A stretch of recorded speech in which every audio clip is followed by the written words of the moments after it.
বাংলাদেশের আপামর জনতার মতো চব্বিশের গণবিপ্লবে আপনারাও জীবন দিয়েছেন, আপনারাও রাজপথে সক্রিয় থেকেছেন, আপনারাও নিহত আহতের শিকার হয়েছেন।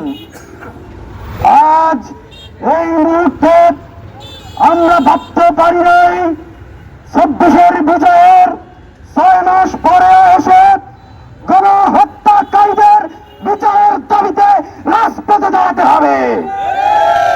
এটা অত্যন্ত দুঃখের বিষয়। এই সরকার দেশের জনগণ, দেশের নিহতদের পরিবার, আহতদের পরিবার সহ ২৪-এর নির্যাতিত নিপীড়িত জনতার পক্ষ থেকে ন্যায় করা হয়েছে। যদি তাই হয়ে থাকে, এই সরকারের কাছে কেন দাবি করে গণহত্যাকারীদের জন্য বিচার চাইতে হবে? এই প্রশ্ন আজকে এখান থেকে রেখে গেলাম।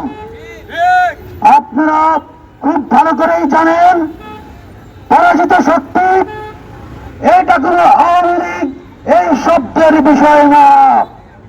২৪-এর যে গণঅভ্যুত্থান হয়েছে, এটি সার্বভৌমত্ব রক্ষার সংগ্রাম ছিল।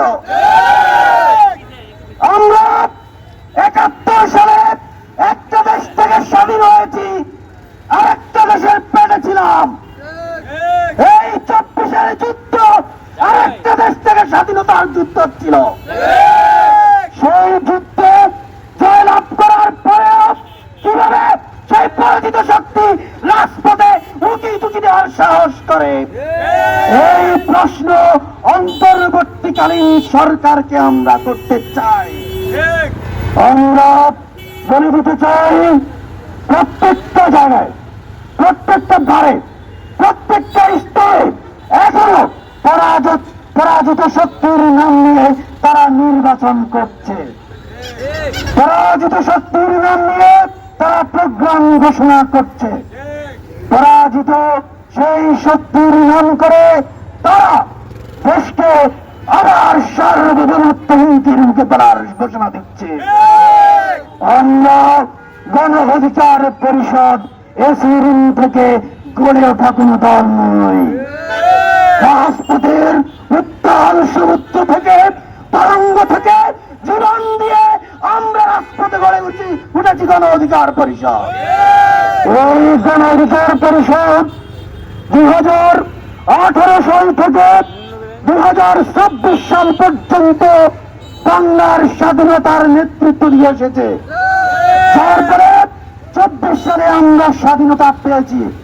আপনারা জানেন, ওই দীর্ঘ সময়ে গণ অধিকার পরিষদকে বিরক্ত করার জন্য, ধ্বংস করার জন্য, দমিয়ে রাখার জন্য হেন কোন অপচেষ্টা নাই যেটা করা হয় নাই।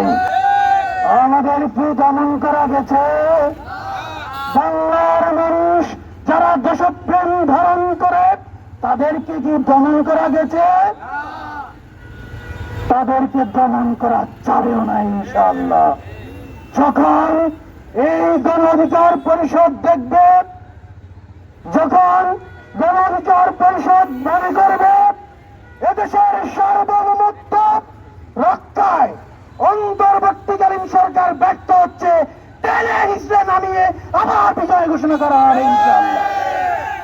আমরা স্পষ্ট করে বলে দিতে চাই, আগামী ১ মাসের মধ্যে গণহত্যার বিচারের সুনির্দিষ্ট কোন পদক্ষেপ এই সরকার গ্রহণ না করলে এই সরকারকে আমরা আবার নামিয়ে ফেলবো ইনশাআল্লাহ।